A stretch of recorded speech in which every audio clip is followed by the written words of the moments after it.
Alright, we got the Razer Viper V3 Pro on deck today. Big highlights, it weighs only 54 grams, it includes a hyper pulling dongle with 8K pulling, and it's priced at $159.99 US. So this is the awaited Pro treatment for the Viper V3 Hyperspeed that Razer launched last September. There were some big shape overhauls between the Viper V2 and that mouse, so there's not anything really exciting about this release today from a shape standpoint. For a quick review, it's just a little over a millimeter taller than the V2. It's almost exactly the same length, and it's a little narrower at the middle. The sidewalls are flatter, they don't move in or down as much as the V2, and it doesn't flare out quite as much at the rear. We've got ledges on either side of the triggers to avoid finger pinch, similar to the G Pro Superlight. The comfort grooves on the triggers are deeper here, and the front trigger edges don't have as much curvature from middle to out. With a hand measurement of 20.5 by 10.5 centimeters, this is basically a perfect claw shape for me. I can't comfortably fingertip this mouse like I could the V2 because it's just not as flat. They moved the DPI button from the top to the underside of the mouse. We also see a big difference in the feet, where they've gone away from that dopey smile to two very large feet, similar to what we see on Zowie mice. This is all personal preference, but I've been liking the bigger glides lately. You might also notice the sensor placement looks a little different this time around, which raises some questions. But first, if you've watched my channel for a while, you might remember I used to work with a brand called Luster. It's a free browser extension that consolidates a ton of expert reviews about products to make it easier for you to find the best deal on Amazon. Well, these days they're called Vetted, and they've just released a new app that takes this to a whole new level. Instead of spending hours going down different rabbit holes online, you just tell Vetted which online sources you trust and which stores you like to shop, and Vetted does the research for you,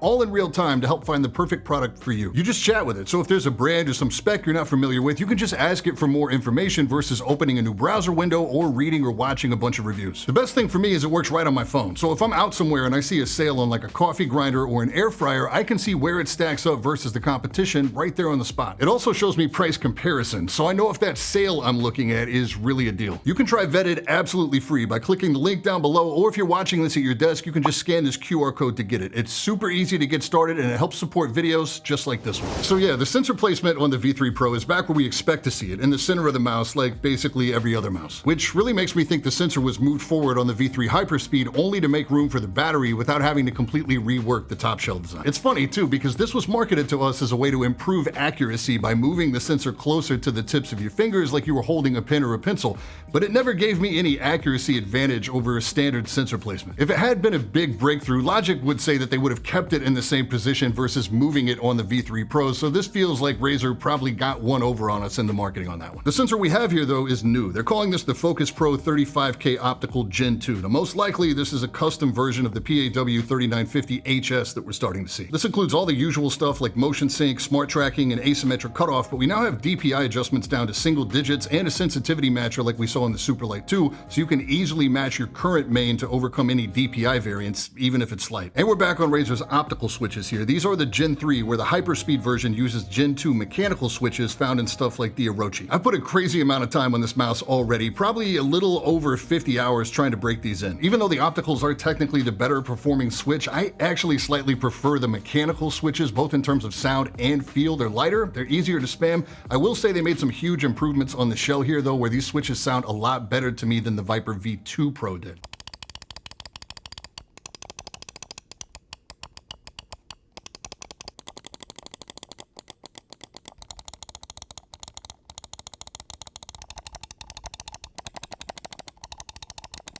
There's no play to speak of on the triggers. The entire build feels really good, really solid, no creaks. It's actually pretty impressive build quality given the 54 gram weight. Side buttons still see that separation in the middle that we saw on the Hyperspeed version, and they're also a little larger and stick out further from the body than the V2. I like these a lot versus the V2 side buttons. They feel really good, no mush, they're really easy to find without thinking about them when you're playing. I don't know if there's a formal change to the scroll wheel from the Hyperspeed version, but on my copy, the V3 Pro feels lighter and easier to click down, feels and sounds really good without the weird shell resonance that I have on my V2 Pro.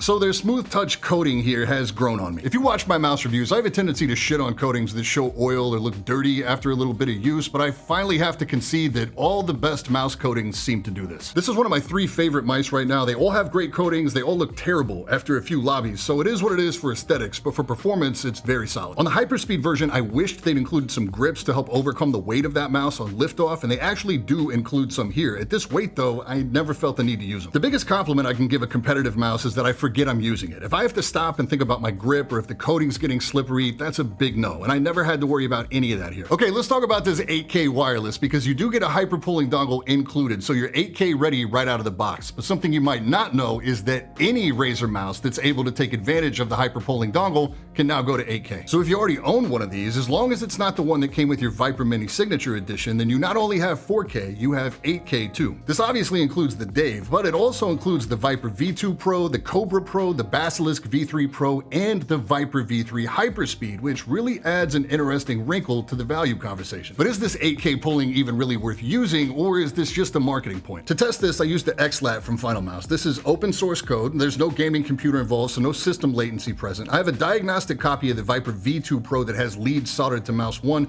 and I just updated the firmware to unlock 8K pulling. I didn't want to open my Viper V3 Pro because they only shipped me one copy. I don't have any replacement feet for this, and I'm actually enjoying using this mouse right now. More on that in a second. So there may be slight improvements for the V3 versus the V2, but at 1000 Hertz pulling on the standard dongle, we get an average click latency of 1.1 milliseconds. Moving to the hyper pulling dongle, 2K pulling gets us an average of 0.519 milliseconds, 4K is 0.503 milliseconds, and 8K is 0.411 milliseconds. Now we're not measuring for sensor motion latency, and we're not combining sensor motion data with click latency data, which is how you actually use a mouse in practice. But looking at how small these numbers are, you can't convince me that 8K matters. Honestly, 4K is looking pretty sus too. I wanted to look at House's numbers to validate my tests, and even though he uses the LDAT as a tester versus XLAT, you can see the margin between 2K and 4K still looks very similar. These higher pulling rates may be objectively faster when tested scientifically, but 0.09 milliseconds, no human can detect that. These numbers are so small, they don't even add up to something a human being could detect once you figure in system latency